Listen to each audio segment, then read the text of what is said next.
News 18 India. के मौलाना तौकीर रजा भड़क गए और उन्होंने आडवाणी को भारत रत्न दिए जाने का विरोध कर दिया। तो बड़ी खबर आपको बता दें, एक तरफ लालकृष्ण आडवाणी को भारत रत्न दिए जाने का ऐलान किया गया है, तो इस पर प्रतिक्रियाएं भी सामने आ रही हैं। कुछ लोग उन्हें बधाई दे रहे हैं, तो कुछ ऐसे भी लोग हैं जो इस पर आपत्ति जाहिर कर रहे हैं। उनको भारत रत्न इसलिए दिया जा रहा है कि उन्होंने हिंदुस्तान में बंटवारे की राजनीति की, लोगों को नाराज करने और नफरतें फैलाने की राजनीति की। उनको अगर भारत रत्न दिया जाता है तो ये भारत रत्न का अपमान है।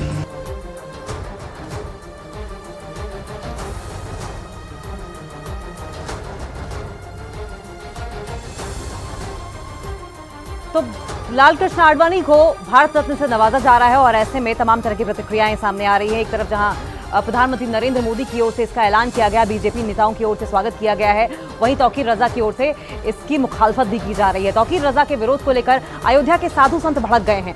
हनुमानगढ़ी के महंत राजू दास ने लालकृष्ण आडवाणी को भारत रत्न देने के ऐलान की सराहना की और तौकीर रजा पर निशाना साधा। उन्होंने उनके बयान को दंगा भड़काने वाला बयान बताया, जबकि अयोध्या संत समिति के महामंत्री पवन दास शास्त्री ने कहा कि तौकीर रजा जैसे लोग ही देश को बांटने का काम करते हैं। तो वहीं रामायणी रामशंकर ने तौकीर रजा को किराए के बयानबाज बताया है। जिस प्रकार से आडवाणी जी के बारे में अपशब्द का प्रयोग करना कि आडवाणी जी देश तोड़ने की बात की है और आज उनको भारत रत्न दिया जा रहा है। हिंदुस्तान का मुसलमान शांत है, नहीं तो जिस दिन हम लोग चाह जाएंगे उस दिन पूरे देश में दंगा हो जाएगा।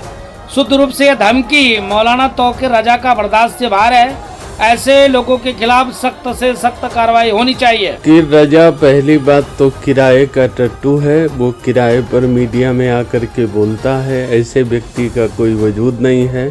और लालकृष्ण आडवाणी जो हैं वो वास्तव में भारत माँ के लाल हैं, जिन्होंने सोमनाथ से लेकर अयोध्या तक की रथ यात्रा के माध्यम से देश को जोड़ने का काम किया और अनेकों ऐसे कार्य किया जिनका जन्म पाकिस्तान में हुआ, लेकिन वो हिंदुस्तान में भारत माता की सेवा करते रहे। कि आडवाणी राम जन्मभूमि के लिए और भारत के लिए जितना काम किया है उतना बहुत बढ़िया काम किया है और वह देश को जोड़ने का काम किया है। अगर भारत रत्न उनको दिया जा रहा है तो बहुत अच्छी बात है। लालकृष्ण आडवाणी को भारत रत्न दिए जाने के ऐलान के बाद आरजेडी ने उन पर निशाना साधा। सांसद मनोज झा ने आडवाणी को मंदिर और मस्जिद विवाद का जनक बता दिया। ये सरकार का फैसला है, क्या ही कहें। लंबा प्रशासनिक अनुभव रहा है, बहुत सारे पदों पर है, इससे इनकार नहीं किया सकता। लेकिन एक और पहलू है, इस देश के 40 बरस तकरीबन 40 ईयर्स 4 दशक उस विवाद में गए हैं। हमने अपनी ऊर्जा उस विवाद में खोई है जिसके जनक थे आडवाणी जी।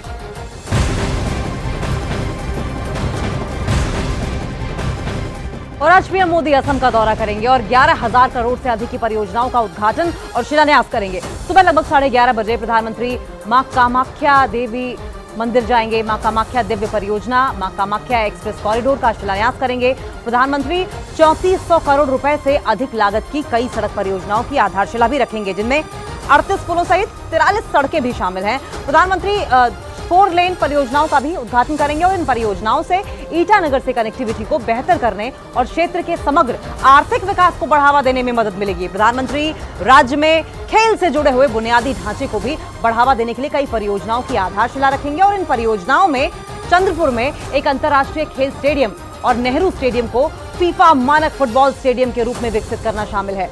प्रधानमंत्री गुवाहाटी मेडिकल कॉलेज और अस्पताल के बुनियादी ढांचे के विकास की भी आधारशिला रखेंगे और इसके अलावा वो करीमगंज में एक मेडिकल कॉलेज के विकास की आधारशिला भी रखेंगे।